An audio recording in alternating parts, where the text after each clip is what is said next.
For more updates, subscribe to our channel and enjoy watching the video. Hello everyone, myself Jarar Khan, and today we are going to learn about that what is the modulus of a complex number, and the second thing is that how can we represent a complex number in a plane. ठीक है, आज हम ये बात करने वाले हैं कि किसी भी कॉम्प्लेक्स नंबर को ज्योमेट्रिकली रिप्रेजेंट कैसे किया जाता है, एंड सेकंड थिंग मॉडुलस कैसे फाइंड करेंगे, और मॉडुलस से जुड़ी कुछ बहुत इंपॉर्टेंट प्रॉपर्टीज़ हैं जो आपको कॉम्पिटिटिव एग्जाम्स में बहुत हेल्प करने वाली हैं. तो चलिए स्टार्ट करते हैं. टॉपिक्स जो आज हमें देखना है, representation of complex number. Complex number को रिप्रेजेंट करना कैसे है ज्योमेट्रिकली, यहाँ पर इसको कंफर्म रखिए. Modulus of a complex number, किसी भी कॉम्प्लेक्स नंबर का मॉडुलस कैसे कैलकुलेट करेंगे, and properties of the complex number. So पहले से स्टार्ट करते हैं, रिप्रेजेंटेशन से स्टार्ट करते हैं. Representation of complex number. Complex number का रिप्रेजेंटेशन देखिए, लास्ट लेक्चर में मैंने आपको वहाँ समझा दिया था कि कॉम्प्लेक्स नंबर को रिप्रेजेंट करने के लिए हमें एक रियल एक्सिस लेना पड़ता है और एक इमेजिनरी एक्सिस लेना पड़ता है. सपोज कर लीजिए, सबसे पहला काम ये कर लीजिए कि सपोज कर लीजिए कि आपके पास, जैसे कि पहले के हम किसी भी नंबर को, किसी भी पेयर को रिप्रेजेंट करते थे, ऑर्डर्ड पेयर को रिप्रेजेंट करते थे कार्टेशियन प्लेन में. तो कार्टेशियन प्लेन में रिप्रेजेंट करने का तरीका ये था कि ये हमारा एक्स एक्सिस होता था, ये हमारा वाई एक्सिस होता था. यहाँ पर हम कोई पॉइंट लेते थे एक्स कॉमा वाई. इसका मतलब होता था कि वो यहाँ से यहाँ तक की एक्स डिस्टेंस रखता है और यहाँ से यहाँ तक की वाई डिस्टेंस रखता है.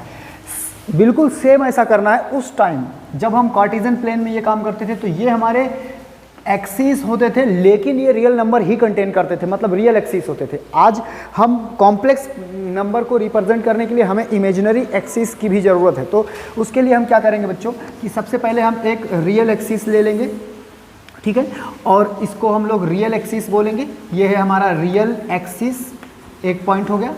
दूसरा हम इसके साथ ये जोड़ देंगे कि ये हमारा है इमेजिनरी एक्सिस, जिस पर हमें यहाँ पर नंबर मिलेंगे 1, 2, 3 एंड 4. यहाँ पर हमको मिलेगा i, उससे जुड़े 2i, 3i, 4i. ये आप अपने दिमाग में इस बात को रख लीजिए. अब मान लीजिए कि हमें कोई भी नंबर रिप्रेजेंट करना है, यहाँ हमको रिप्रेजेंट करना है, ये पॉइंट रिप्रेजेंट करना है. तो हमने ये देखा, ऐसे तो कहने के लिए हमको मिल रहा है 3,2, बट एक्चुअली में कॉम्प्लेक्स के फॉर्म में अगर हम इसको लिखेंगे तो ये हमारा है 3 और ये हमारे पास है 2i.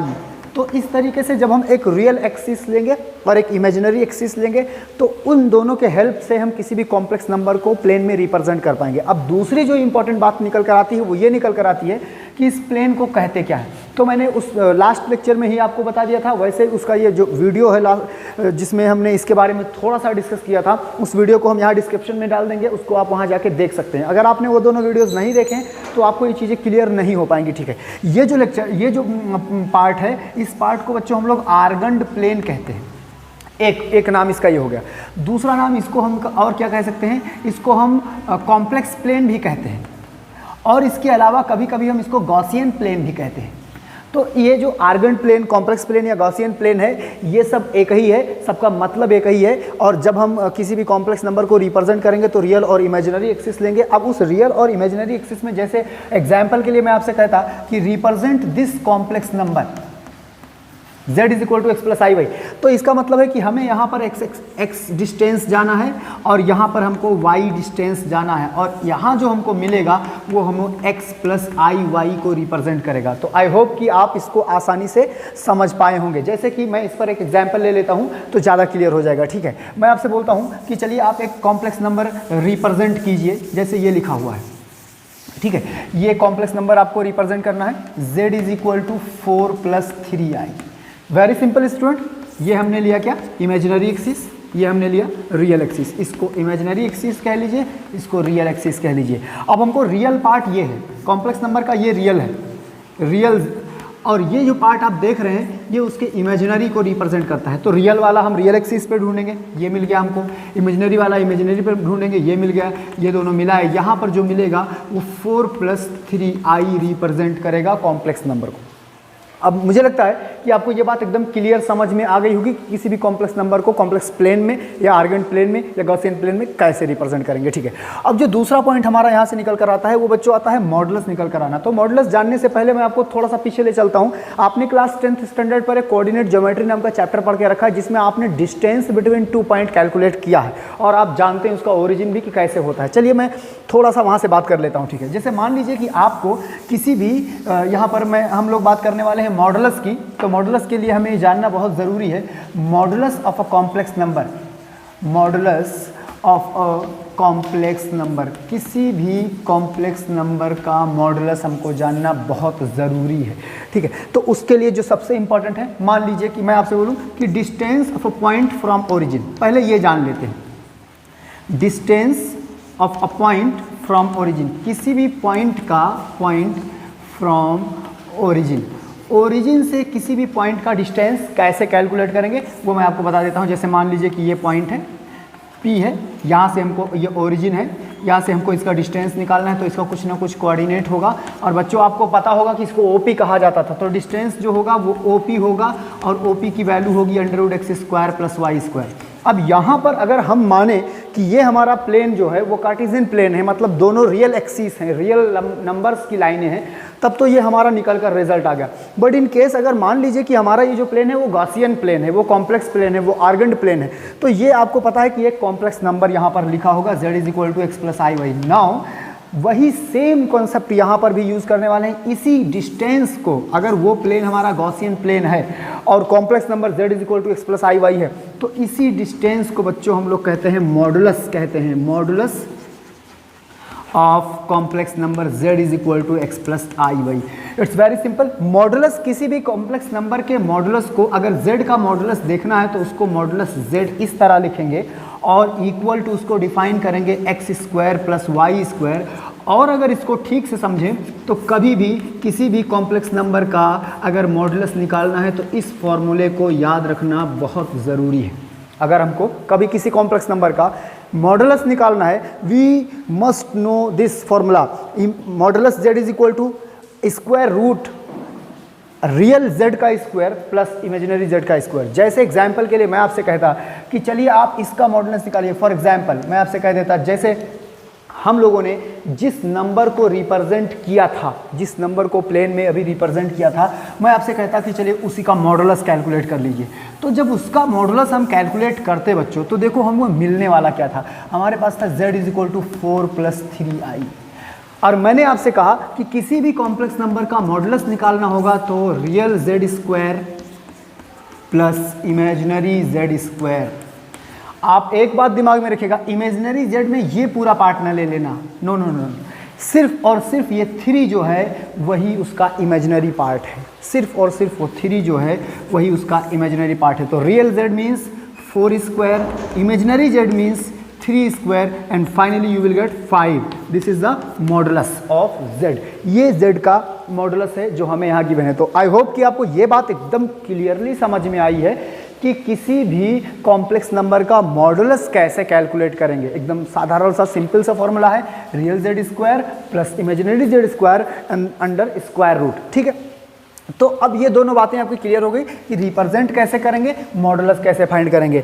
अब कुछ प्रॉपर्टीज़ हैं जो बहुत ज़रूरी हैं जानना मॉडुलस से रिलेटेड। चलिए देखते हैं properties of the modulus. Modulus की प्रॉपर्टीज़ चलो देखते हैं कि कैसे समझेंगे, ठीक है। जैसे कोई कॉम्प्लेक्स नंबर है तो अगर हम प्रॉपर्टीज़ यूज़ करेंगे तो क्या हमको उससे कुछ हेल्प भी मिलेगा या नहीं मिलेगा। So for that let's see. Suppose कर लीजिए कि आपके पास, हम बात करने वाले हैं प्रॉपर्टीज़ ऑफ कॉम्प्लेक्स नंबर की बात करने वाले हैं। Properties of modulus of a complex number, of a complex number. किसी भी कॉम्प्लेक्स नंबर के modulus of, don't write a complex number, एक से ज़्यादा हम लेने वाले हैं। तो उसके लिए हम क्या करेंगे, सबसे पहले ले लिए कि z = x1 + i y1 and z sorry यहाँ पर z1 है, z2 = x2 + i y2। ये दोनों बातें हमने देख ली, ठीक है। अब हमें कुछ प्रॉपर्टीज़ देखनी है। जैसे पहली प्रॉपर्टी हमारी है कि मॉडुलस z1 और इंटू z2 जो होगा वो इक्वल टू z1 z2 होगा।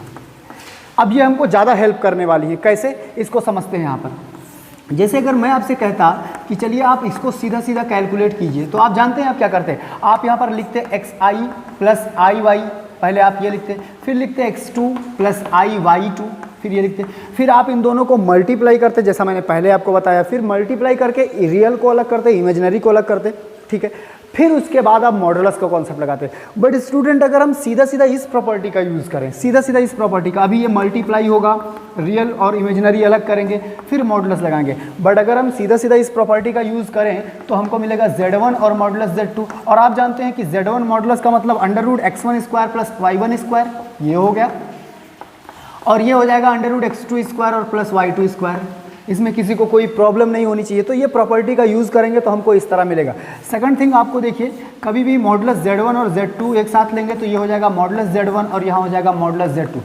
बच्चों ये भी बहुत सिंपल है। कैसे सिंपल है, जैसे हमको जब भी कभी हमको कोई मॉडुलस कोई कॉम्प्लेक्स नंबर सिंप्लीफाई करना होगा तो कॉम्प्लेक्स नंबर में डिनोमिनेटर में कॉम्प्लेक्स नहीं पसंद है, डिनोमिनेटर में वो चाहेगा ही नहीं कि कॉम्प्लेक्स है, तो उसको रिड्यूस करना है। उसको रिड्यूस करने के एक ऐसे फैक्टर से मल्टीप्लाई डिवाइड करना पड़ेगा जिससे डिनोमिनेटर का कॉम्प्लेक्स खत्म हो। ये सब करने में बहुत टाइम लगने वाला है, तो हम क्यों ना प्रॉपर्टी का यूज़ करें। अगर हम इस प्रॉपर्टी का यूज़ करेंगे तो बच्चों यहाँ से हमें क्या मिलने वाला है, कितना सिंपल है ना। आपने लिखा मॉडुलस z1 अपन z2। अब ऐसे तो आप इसको कॉम्प्लेक्स से मल्टीप्लाई करेंगे, उसको रियल बनाएंगे, ये करेंगे, बट एक तरीका आपके पास ये भी है जो आपको बहुत ज़्यादा हेल्प करने वाला है। कैसे, modulus z1 means under root x1 square plus y1 square, modulus z2 means under root x2 square plus y2 square. देखिए आपका आंसर हो गया। तो इस तरीके से जो तीसरा इसका पार्ट है, वो तीसरा पार्ट है बच्चों की अगर कभी कांस्टेंट और z1 लिखा हो तो कांस्टेंट बाहर आएगा मॉडुलस z1। और सबसे इम्पॉर्टेंट, सबसे ज़्यादा इम्पॉर्टेंट पार्ट जो है वो है अगर कोई कॉम्प्लेक्स नंबर है उसकी कोई भी पावर लिखी है तो आप उसको मॉडुलस करके पावर यहाँ ला सकते हैं। जैसे ये कितना हेल्प करने वाला है वो मैं आपको अभी दिखाता हूँ। सपोज कर लीजिए कि आपके पास एक क्वेश्चन आया, वो क्वेश्चन इस तरीके से था। जैसे देखिए आपके पास एक क्वेश्चन आया, वो क्वेश्चन ऐसे था कि 2 + 3i या 4 + 3i की पावर 100 लिखा है, 100। अब आप देखिए, अब आप परेशान बैठे हैं कि अरे भैया अभी तो हमको इसको पावर 100 टाइम इसको ओपन करना है, मल्टीप्लाई करना है, उसके बाद मॉडुलस निकालना है। तो बच्चों अगर हम इस प्रॉपर्टी का यूज़ करें तो देखो कितना ईजी पड़ रहा है। 4 + 3i लिखे और पावर 100 लिख दिए। आपको पता है कि मॉडुलस में है तो अंडर रूट बनेगा 25 आएगा, पावर 100 लिख दिए। अब अंडर रूट का मतलब 1/2 होता है तो सिंप्लीफाई कर लेते हैं भाई, वो 25 की पावर 100/2 और ये देखिए कैंसिल होके आ जाएगा 25 की पावर 50। आपको मैथमेटिक्स और अच्छी आती है, आप 5 की पावर 100 कर लीजिए। तो बच्चों इस तरीके से हम ये देखेंगे कि कैसे रिप्रेजेंट करेंगे, मॉडुलस क्या होगा और कॉम्प्लेक्स नंबर की प्रॉपर्टीज़ क्या होंगी। आज के लेक्चर के लिए ये इतना बहुत है। इसका यूज़ करके आप क्वेश्चंस को आसानी से टैकल कर सकते हैं, मॉडुलस के क्वेश्चन को स्पेशली और उसकी प्रॉपर्टीज़ को। ठीक है, अगले लेक्चर में मिलेंगे अगले टॉपिक के साथ। Okay, thank you.